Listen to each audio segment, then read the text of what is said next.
Isang mapagpalang umaga sa ating lahat, mga kapatid ko kay Kristo, mula sa Ducilo Drop Morning Devotion, isang kagalakan na muli tayo ay mapakabulay-bulay sa salita ng Panginoon sa umagang ito.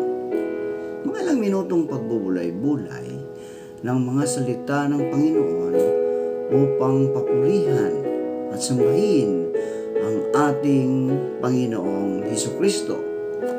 Ito ang pagkain ng ating mga kaluluwa sa araw-araw upang tayo ay pagpalain at ingatan sa ating mga gawa araw-araw.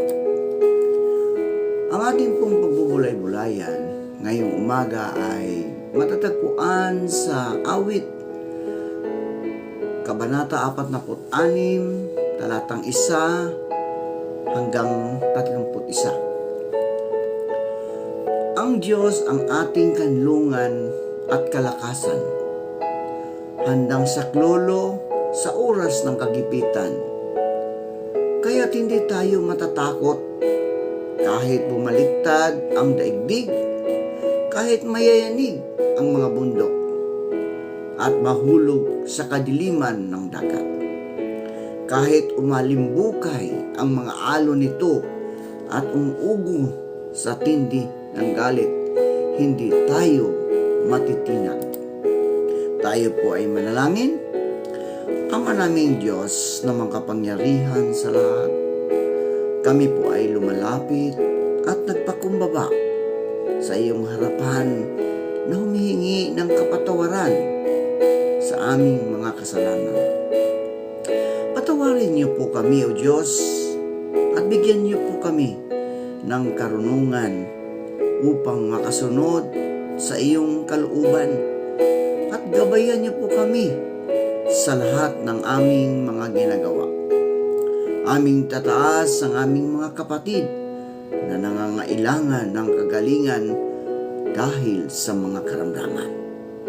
Pagalingin niyo po sila, O Diyos. Panginoong Hesus, lumalapit po kami sa iyo ngayong umaga upang idulog ang kagalingan ng may mga sakit. Haplusin niyo po sila at pagkalooban ng panibagong lakas upang sila ay muling makapaglingkod sa iyo. Patawarin niyo po sila, Panginoon, sa kanilang mga kasalanan at pagkalooban mo ng kagalingan pangkaluluwa. Amin ding idinudulog ang aming bayan. Bigyan mo kami ng tapang na ipaglaban ang tama at mamuhay ayon sa iyong kalooban. Sa iyo namin ipinagkatiwala ang aming bayan, O Diyos. Ipagkaloob mo sa amin ang kapayapaan, kaunlaran at gabay sa bawat hakbang. Mangyaring alisin ang diwa ng pagkamakasarili, kayabangan at katiwalian mula sa aming mga pinuno. Hayaan silang magkaroon ng makadiyos na budhi at integridad upang akayin ang ating lipunan na magkaroon ng masaganang kaunlaran. Amin ding inilalapit sa iyo, O Diyos, ang aming mga kaibigan na magsisipasok sa kanilang mga trabaho. Sila po'y ingatan mo sa daan kung saan sila ay nagdababiyahe. Panginoong Diyos, ilayo mo po sila sa kapahamakan.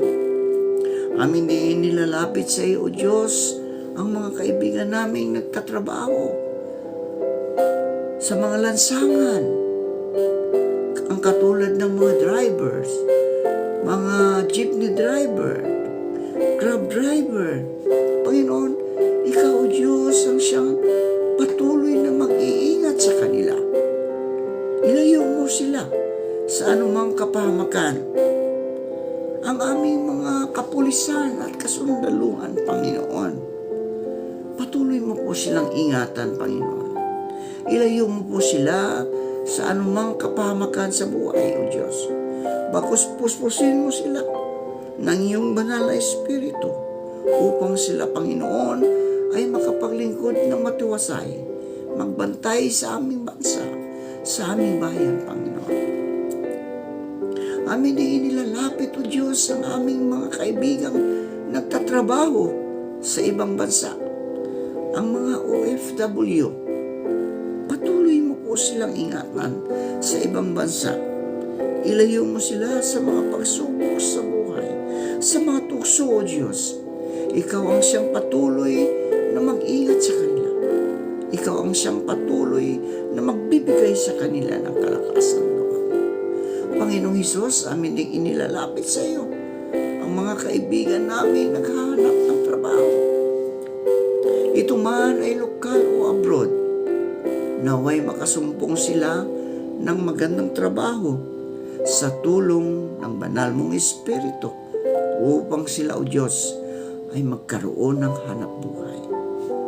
Panginoong Hesus, amin ding inilalapit sa iyo ang mga kaibigan namin nagmamigrate na, naninirahan na sa ibang bansa dahil sa kanilang mga trabaho, sa kanilang pamilya. Sila po'y ingatan mo doon, O Diyos, at naway maging ilaw at asin sila sa kanilang komunidad, Panginoon. Tulungan mo sila, O Diyos, at ilayo sa mga pagsubok sa buhay. Gayon din po, Panginoon, aming inilalapit sa iyo ang lahat ng mga kaibigan namin patuloy na naglilingkod, nagbibigay ng pag-asa sa buhay upang ang aming mga kababayan, kaibigan ay patuloy na maglilingkod sa inyo. Panginoong Hesus, maraming salamat po sa mga katugunan sa aming mga panalangin. Sa pangalan ni Jesucristo na aming Diyos at tagapagligtas. Amen. Bakit may lindol? O paglindol? No? Bakit may paglindol? Kamakailan lang, mga kaibigan, ilang bisis na po iyan nayanig ang ating bayan, ang bansang Pilipinas. Magsimula sa Cebu, sa Baguio, sa Davao, o kamakailan lang, Panginoon, sa Leyte. Panginoong Hesus, maaari nating itong sagutin sa dalawang pananaw. Agham, scientific, at pananampalataya. No? Spiritual, faith-based. Sa pananaw ng agham, ang lindol ay natural na paggalaw ng lupa na nangyayari kapag may biglaang pagbitaw ng enerhiya sa ilalim ng lupa. Paggalaw ng mga tectonic plates. Ang mundo ay binubuo ng malaking plates, parang malaking piraso ng shell ng itlog ba, na palaging gumagalaw.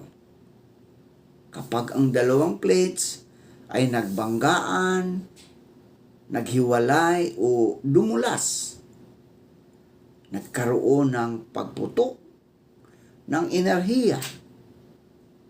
Ito ang nararamdaman nating lindol.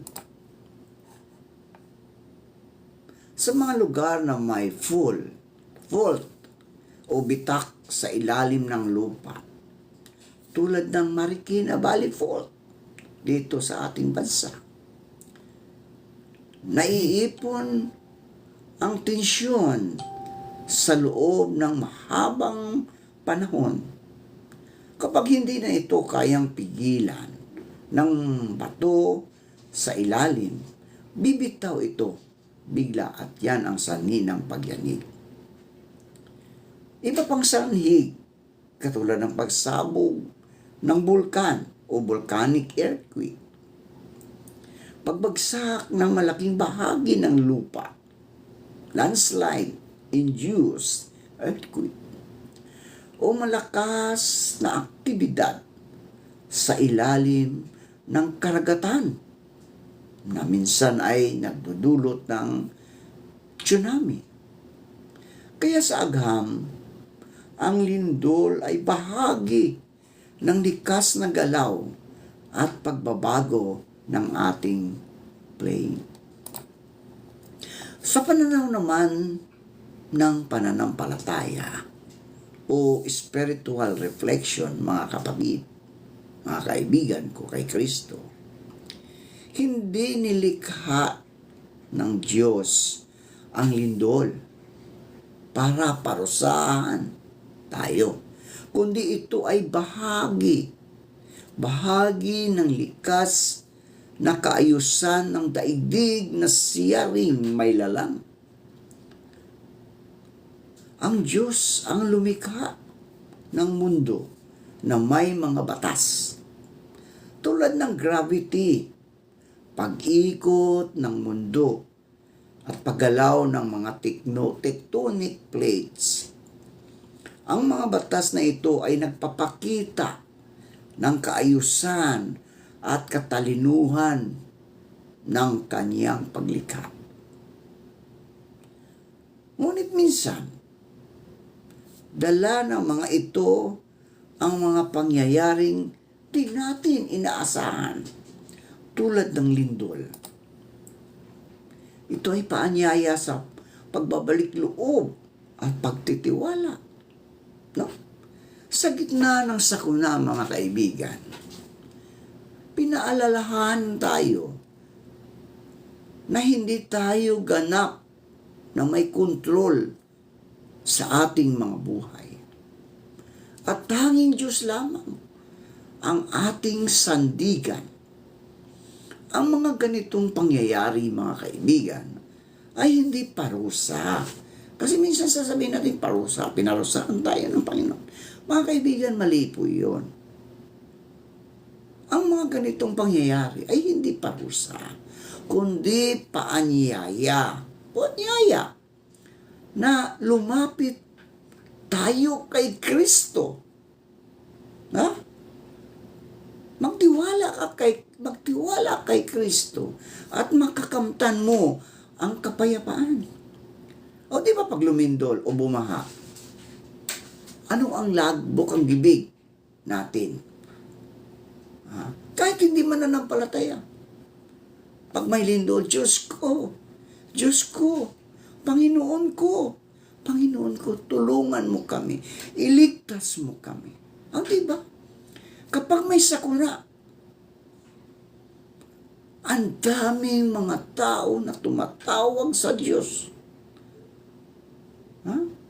Tulungan mo kami, proteksyonan mo kami, O Diyos. Pero sa tuwing mananambahan, iilan lang ang naroon sa mga simbahan upang manambahan, magpuri sa Diyos. Kaya pa, mga kaibigan, ito po ay isang invitation, paanyaya. Yung mga lindol, baha, o anumang mga sakuna na ating nararanasan, no, sa araw-araw o anuman, hindi po yan isang parusa. Kundi ito ay paanyaya na lumapit tayo kay Jesus, kay Kristo Jesus. No? Kasi nakalimutan na ang mga tao na mayroon tayong Panginoon na naghihintay upang tayo'y magbalik loob sa Kanya. Kaya sa bawat lindol o sakuna, mga kaibigan, lumalabas ang bayanihan, kabutihan, at malasakit ng tao. Yung pagtutulungan ba? Di ba? O kapag mayroong nabahaan, nalindulan, nasira ang kanilang tahanan, nabagsakan, nandoon yung pagbabayanihan.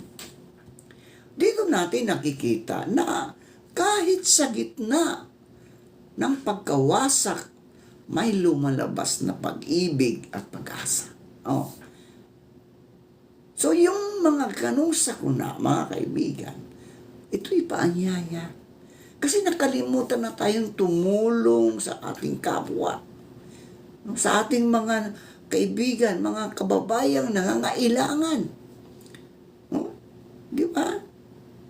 Ngayon, kung nagkaroon ng ganong mga trahedya, ito'y tanda ng trahedya ng Diyos sa piling natin. Kaya nagkaroon ng ganitong mga sakuna upang tayo'y kanyang imbitahan na narito pa ako, na nagligtas sa inyo, gumawa sa inyo. Magbalik loob kayo sa akin upang kayong lahat na aking ginawa ay maligtas sa anumang kaparusahan, sa anumang mga trahedya, sa anumang mga sakuna. Mga kaibigan, ang lindol ay isang paalala. Paalala na marupok ang mundo. Ngunit matatag ang Diyos na ating sandigan. Siya ay solid rock, matibay na bato. Kapag ang lupa ay yayanig, ngunit ang puso ng may pananampalataya ay manatiling payapa. Manalangin tayo. Panginoong Diyos, sa sandaling yumanig ang lupa, kami ay lumalapit sa iyo na may takot at pananampalataya. Iligtas mo po kami at ang aming mga mahal sa buhay mula sa kapahamakan.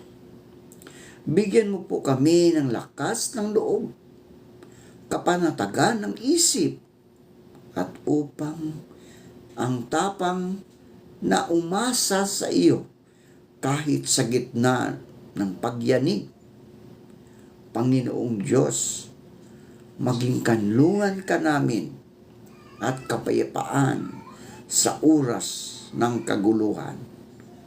Pagkatapos ng lindol, Panginoon, naway makita namin ang iyong kabutihan at maramdaman ang iyong presensya sa aming pagtutulungan. Pagpalain mo po, O Diyos, ang lahat ng nakikinig sa iyong mga salita at isinabuhay. Ilayo mo sila sa anumang kapahamakan. Amen at amen.